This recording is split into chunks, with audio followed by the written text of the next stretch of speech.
Hello, कैसे हैं आप लोग। Welcome in study click. चलिए बात करते हैं आज हम लोग structural organisation in animal part 3 में, जहां पे आज हम डिस्कस करने वाले हैं आपके साथ anatomy and morphology of the frog. तो फ्रॉग की मॉर्फोलॉजी और एनाटॉमी को लेकर हम लोग प्रेजेंट रहेंगे और डिस्कस करेंगे इसकी फ्रॉग कैसा दिखता है, उसकी मॉर्फोलॉजी कैसी है, मेल एंड फीमेल में डिस्क्रिमिनेशन आइडेंटिफिकेशन कैसे कर रहे हैं, और उसके बाद उनके जो बिहेवियर्स हैं या एनाटॉमी में जहां पे आप डाइजेशन, रेस्पिरेशन, एक्सक्रीशन और उनके न्यूरोलॉजिकल कंट्रोल और कोऑर्डिनेशन को देखेंगे। तो चलिए शुरू करते हैं आज की इस पहली स्लाइड के साथ। यहाँ पे इस पहली स्लाइड में हम लोग देखने वाले हैं यहाँ पे मॉर्फोलॉजी ऑफ फ्रॉग, जिसका हम लोग क्लासिफिकेशन करने वाले हैं। क्लासिफिकेशन का जो एक जनरल टर्म है, जहां पे आप क्लासिफिकेशन में कई सारे टर्म्स को देखने वाले हैं, जैसे phylum, class, order, genus and species. यहाँ पे क्लासिफिकेशन का ये सीरीज जो टेक्सा या टेक्सॉन है, ये और लंबा हो सकता है, लेकिन अभी के लिए नहीं, क्योंकि एनसीईआरटी एंड क्लास 12 तक के लिए हमारे पास इतना सफिशियंट है, इतनी की ही जरूरत है और हम इसको ही डिस्कस करेंगे। तो फाइलम यहाँ पे कार्डेटा, किंगडम एनिमेलिया रहेगा। क्लास आपका है एम्फीबिया। एम्फीबिया का मतलब यहाँ पे ये है कि ये लोग बिलोंग कर रहे हैं कि ऐसे किंगडम से, एक ऐसे क्लास से जहां पे ये दोनों जगहों पे हैबिटाट रखेगा, मतलब डुअल नेचर का होगा। ऑर्डर इसका एन्यूरा है, जीनस राना कहा जाएगा, स्पीशीज को टिग्रीना बोलेंगे, क्योंकि बाइनॉमियल नोमेनक्लेचर फॉलो होगा यहाँ पे राना एंड टिग्रीना। तो जीनस का आर कैपिटल लेटर में एंड टिग्रीना का टी स्मॉल लेटर में, और दोनों सेपरेटली अंडरलाइन, क्योंकि हम यहाँ पे हैंडरिटन में इसको इटैलिक में नहीं लिख सकते। ठीक है, क्या है ये Rana tigrina? Rana tigrina is the most common species in India. ये एक इंडिया का सबसे पाया जाने वाला सबसे कॉमन फ्रॉग है। And they are poikilotherms. ये कैसे हैं? ये पोइक्लोथम्स एनिमल माने जाते हैं। हैवी पोइक्लोथम का मतलब होता है कोल्ड ब्लडेड। आपको एक टर्म बताया गया था किंगडम एनिमेलिया में, जहां पे हमने आपको बताया था बीएमडब्ल्यू। बीएमडब्ल्यू का मतलब आपको आज फिर से बता रहे हैं यहाँ पे। बीएमडब्ल्यू का मतलब है बर्ड और मैमल वार्म ब्लडेड हैं। बाकी सारे जितने भी फाइलम होंगे वो सारे के सारे एनिमल कैसे होंगे? कोल्ड ब्लडेड माने जाएंगे। ये रही आपकी फ्रॉग की मॉर्फोलॉजी। आप देख सकते हैं यहाँ पे एक फ्रॉग का डायग्राम है, जिसमें ये वाला हिस्सा इसका हेड है। हेड के बाद यहाँ पे आपको आई मिल जाएगी। आई को हम लोग यहाँ पे निक्टेटिंग मेम्ब्रेन के बिना पढ़ेंगे। निक्टेटिंग मेम्ब्रेन यहाँ पे एब्सेंट रहेगा। फोर लिम्ब और हाइंड लिम्ब मिलेंगे। फोर लिम्ब और हाइंड लिम्ब में आपको डिजिट काउंट करने हैं। डिजिट का मतलब फिंगर्स। तो फोर लिम्ब में आपको डिजिट मिलेगा 4, हाइंड लिम्ब में मिलेगा आपको 5। तो इस तरीके से डिजिट फार्मूला भी आपको तैयार हो जाएगा। ये वाली जो बॉडी साइड जिसको आप लोग ट्रंक बोलेंगे, ये आपका डॉर्सल साइड होगा, और ये वाला इसके नीचे वाला हिस्सा जो है, जो कि इस तरह से चेस्ट के पास होगा, इसको बोलेंगे वेंट्रल साइड। तो चलिए देख रहे हैं मॉर्फोलॉजी में हम कैसे इसको डिस्क्रिमिनेट कर सकते हैं। They can change colour to hide them from their enemies, that is camouflage. ये अपनी बॉडी में अपने कलर को चेंज कर सकते हैं। थोड़ा बहुत फ्लक्चुएशन आ सकता है, करते भी है ये। और इस पार्ट को हम लोग क्या बोलते हैं? इस पार्ट को हम लोग बोलते हैं कैमोफ्लेज। कैमोफ्लेज इसलिए करता है एनिमल ताकि वो अपने आप को अपनी एनिमी से बचा सके, और बैकग्राउंड के कलर में क्या हो जाए? मिक्स हो जाए, तब उसको कैमोफ्लेज कहा जाएगा। और साथ ही साथ में इस बिहेवियर को, क्योंकि ये प्रोटेक्टिव बिहेवियर है, प्रोटेक्टिव कलरेशन बिहेवियर है, इसलिए इसको मिमिक्री कहा जा रहा है। मिमिक्री में दो चीजें होती हैं, एक होता है मिमिक जो नकल उतारता है, और दूसरा होता है मॉडल। मॉडल मॉडल वो जिसकी नकल उतारी जाती है। तो मिमिक जो एक्ट कर रहा होता है वो, और जो मॉडल होता है उसको हम लोग क्या बोलेंगे? मॉडल बोल ही रहे हैं। नेक्स्ट है यहाँ पे एक और इंपॉर्टेंट टर्म जो नीट के लिए इंपॉर्टेंट होते हैं, ड्यूरिंग समर एंड विंटर। ठंडियों में और गर्मियों में ये क्या करते हैं? ये दो तरह का बिहेवियर शो करते हैं। एक को बोलते हैं विंटर स्लीप और एक को बोलते हैं समर स्लीप। फार्मूला हमने बनाया हुआ है आपको याद करने के लिए कि कैसे याद करेंगे कौन विंटर स्लीप है कौन समर स्लीप है। इसको पढ़ेगा होमवर्क सा HW होमवर्क एस से। ठीक है, तो होमवर्क में कैसे आएगा? Hibernation, winter sleep. यहां से ये फर्स्ट लेटर लिया गया HW का, यहाँ पे SA का। ठीक है, तो होमवर्क में हाइबरनेशन विंटर स्लीप करेगा, यानी जब ठंडी में जब अपने आप को शांत रख लेगा तब इसको बोलेंगे हाइबरनेशन, और जब गर्मियों में ये सो जाएगा तब इसको बोलेंगे एस्टिवेशन। हर वो एनिमल जो समर या विंटर स्लीप करेंगे उनको हाइबरनेशन, एस्टिवेशन में ऐसे ही डिनोट करेंगे।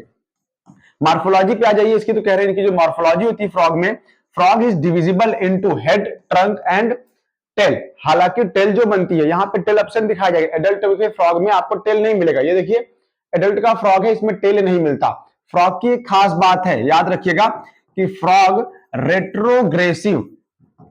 रेट्रोग्रेसिव मेटामॉर्फोसिस शो करता है। मतलब भैया फ्रॉग रेट्रोग्रेसिव, एक होता है प्रोग्रेसिव मेटामॉर्फोसिस, मतलब जो लक्षण पहले थे वो गायब हो गए, आगे चल के नया बन गया, एडवांस कुछ नया मॉडिफाई हुआ। लेकिन रेट्रोग्रेसिव में क्या होता है? बचपन में थे, एडल्ट होने पे गायब हो गए, वो क्या होगा? ये रेट्रोग्रेसिव होगा। जैसे जब ये टैडपोल के फॉर्म में एक्वेटिक लाइफ जी रहा था तब वहां पे इसके पास टेल थी, लेकिन जैसे ये बड़ा हुआ, एडल्ट बना, अब इसके पास टेल गायब हो गई। टेल गायब हुआ तो ये प्रोग्रेस तो नहीं है। अब इसको क्या बोलेंगे, इसको बोलेंगे रेट्रोग्रेसिव।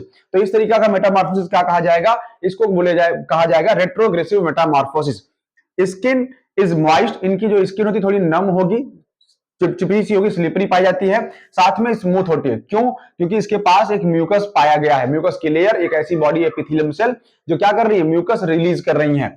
जो कलर होता है इनका डॉर्सल एंड वेंट्रल साइड में आप देखेंगे तो डॉर्सल साइड जो बैक वाला हिस्सा है वो ऑलिव ग्रीन होगा, साथ में इरेगुलर स्पॉट्स पड़े होंगे येलो कलर में। लेकिन वहीं पर जो वेंट्रल साइड होगा, वेंट्रल हिस्सा जो अर्थ की तरफ रहता है, वो लाइट येलो कलर में देखने को मिलेगा।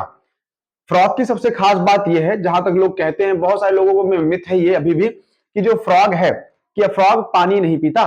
फ्रॉग का जो सबसे बड़ा मिथ है, कहते हैं फ्रॉग पानी नहीं पीता, तो हाँ भैया, फ्रॉग पानी नहीं पीता है, लेकिन वो अपनी स्किन के थ्रू क्या करता है, उसको एब्जॉर्ब करने की क्षमता रखता है। It never drinks water but absorb it through skin. ये स्किन के थ्रू इसको क्या कर सकता है, एब्जॉर्ब कर सकता है। इसकी बॉडी में माउथ होगा, नॉस्ट्रिल होंगे, नॉस्ट्रिल मतलब जहां से सांस लेता है वहां पे पेयर्ड नॉस्ट्रिल पाए जाएंगे, and bulged eyes are present, आंखें थोड़ी सी उभरी हुई पाई जाएंगी, जिसको बल्ज्ड आईज बोला।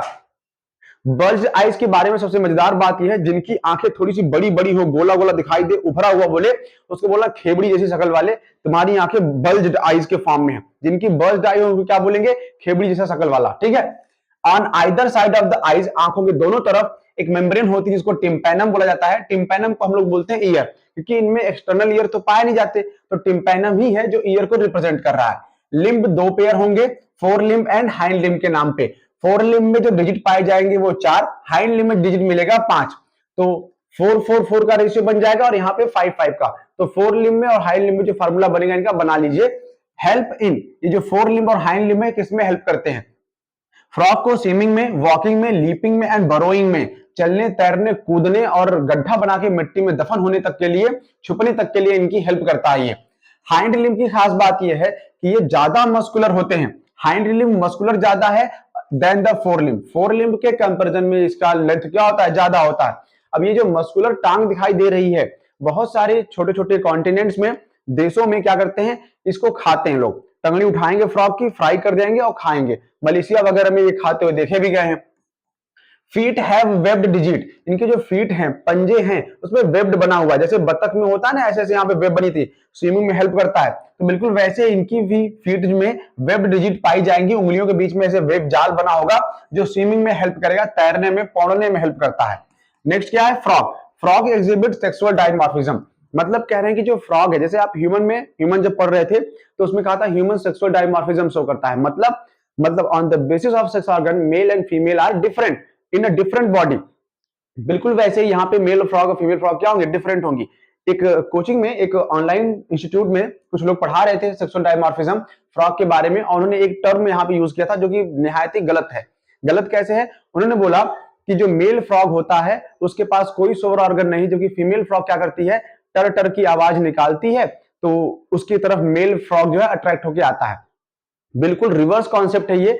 मेल फ्रॉग के पास वोकल कॉर्ड, वोकल सैक पाई जाती है जो कि टरटराने की आवाज निकालता है बरसात में, और फीमेल फ्रॉग उसकी तरफ अट्रैक्ट होकर आती है।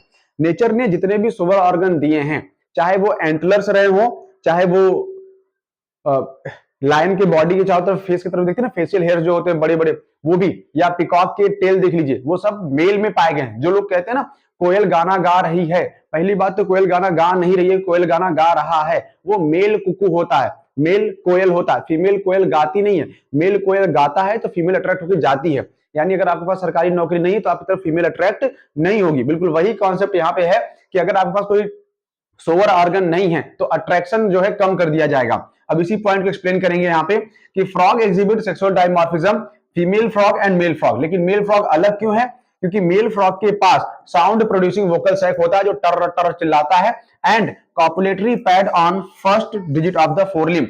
फर्स्ट डिजिट ऑफ फोरलिम्ब के पास कॉपुलेटरी पैड होते हैं।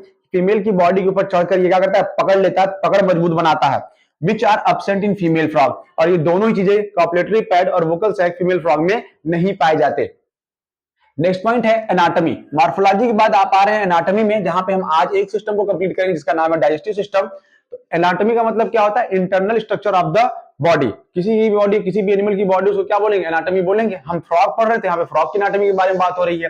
पहला सिस्टम जो मेंशन हुआ है वो है डाइजेस्टिव सिस्टम। डाइजेस्टिव सिस्टम दो तरह से मिलकर बना हुआ है, पहला है एलिमेंट्री कैनाल, दूसरा है डाइजेस्टिव ग्लैंड। तो एलिमेंट्री कैनाल और डाइजेस्टिव ग्लैंड में कैसे, एलिमेंट्री कैनाल क्या है, ये on the basis of their mode of nutrition अलग अलग होता है। कैसे, अगर आप हर्बीवोरस हैं तो हर्बीवोरस में क्या होता है, आपकी बॉडी में सेलुलोज को डाइजेस्ट करने के लिए इंटेस्टाइन का लॉन्ग होना कंपलसरी होगा, अदरवाइज सेलुलोज का डाइजेशन नहीं होगा, यानी वीक डाइजेशन होगा, न्यूट्रिशन सफिशिएंट नहीं मिलेगा आपको।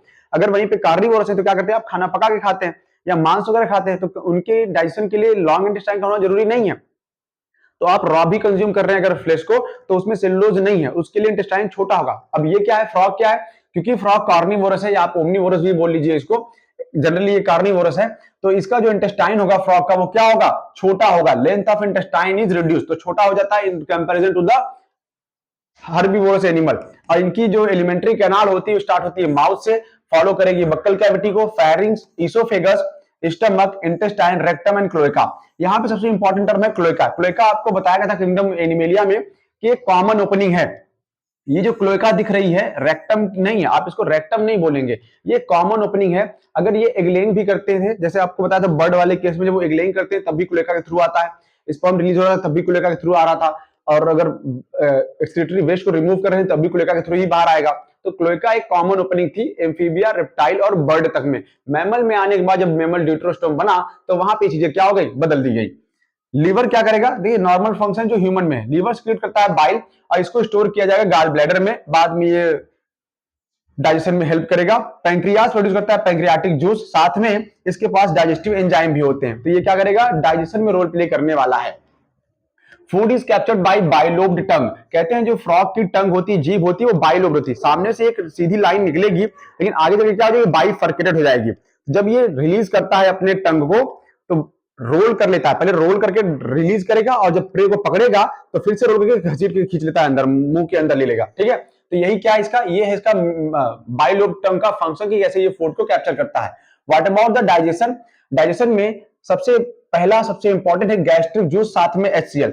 तो गैस्ट्रिक जूस और HCl सिक्रीट होते हैं गैस्ट्रिक वॉल से और ये डाइजेस्ट करते हैं फूड को। डाइजेस्ट का मतलब है break down, physically break down करने को डाइजेशन बोल रहे हैं। जब एब्जॉर्ब होगा तब उसको एब्जॉर्प्शन बोला जाएगा। कह रहे हैं जो पार्शली डाइजेस्टेड फूड है जिसको आप लोग काइम बोलेंगे, पास फ्रॉम स्टमक टू ड्यूडेनम, तो वो कहां पास हो जाएंगे, स्टमक से ड्यूडेनम में।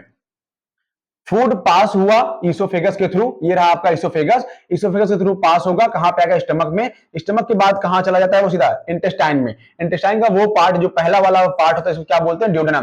तो ड्यूडेनम में ये शिफ्ट हो जाएगा, ड्यूडेनम में आने के बाद काइम कहां आया, ड्यूडेनम में आया। अब after that duodenum receive bile and pancreatic juice through a common bile duct, एक कॉमन बाइल डक्ट के थ्रू क्या करेगा, ये रिसीव करता है। कॉमन बाइल डक्ट बन के आया होगा, देखिए गाल ब्लैडर यहां से, फैट बॉडीज लीवर, यहां से कॉमन डक्ट से क्या करेगा, ये रिसीव करता है। रिसीव करने के बाद क्या करेगा, ये फूड को डाइजेशन स्टार्ट कर देगा, यानी तोड़ना शुरू कर देगा। अब टूटेगा कैसे, अब यहां पे दो तरीके से डाइजेशन चलेगा। एक है पहला, बाइल इमल्सिफाई करेगा फैट को। इमल्सिफिकेशन का मतलब क्या, इमल्सिफिकेशन का मतलब फैट को छोटे छोटे ग्लोब्यूल्स में या लॉब्यूल्स में तोड़ा जाए तो उसको इमल्सिफिकेशन बोलते हैं। और पैंक्रियाटिक जूस डाइजेस्ट किसको होता है, कार्बोहाइड्रेट को और प्रोटीन को, और यही डाइजेशन इनका कंप्लीट कहां जाता है, पूरा पूरा कंप्लीट इंटेस्टाइन। जैसे ही इंटेस्टाइन खत्म होने वाला होता है उससे पहले ही, इंटेस्टाइन की लेंथ फिनिश होने से पहले इनका डाइजेशन कंप्लीट हो जाएगा। फैट को, कार्बोहाइड्रेट को, प्रोटीन को तोड़ दिया जाएगा। अब जो फिंगर लाइक प्रोजेक्शन है जिनका नाम विलाई या माइक्रोविलाई होता है, जो इंटेस्टाइन में प्रेजेंट होते हैं, ये डाइजेस्टेड फूड को क्या करेंगे, एब्जॉर्ब कर लेते हैं। एब्जॉर्प्शन के बाद जो बचा हुआ अनडाइजेस्टेड सॉलिड फूड होता है वो रेक्टम तक पास किया जाएगा, रेक्टम के बाद क्लोएका से, और क्लोएका के बाद आउटसाइड। तो क्लोएका के बाद उसको आउटसाइड क्या करते हैं, रिलीज कर दिया जाता है। आज के इस लेक्चर में यहीं तक, हम लोग आगे मिलेंगे रेस्पिरेशन, एक्सक्रीशन एंड रिप्रोडक्शन के बाद neural control and coordination complete करेंगे। तब तक के लिए थैंक यू।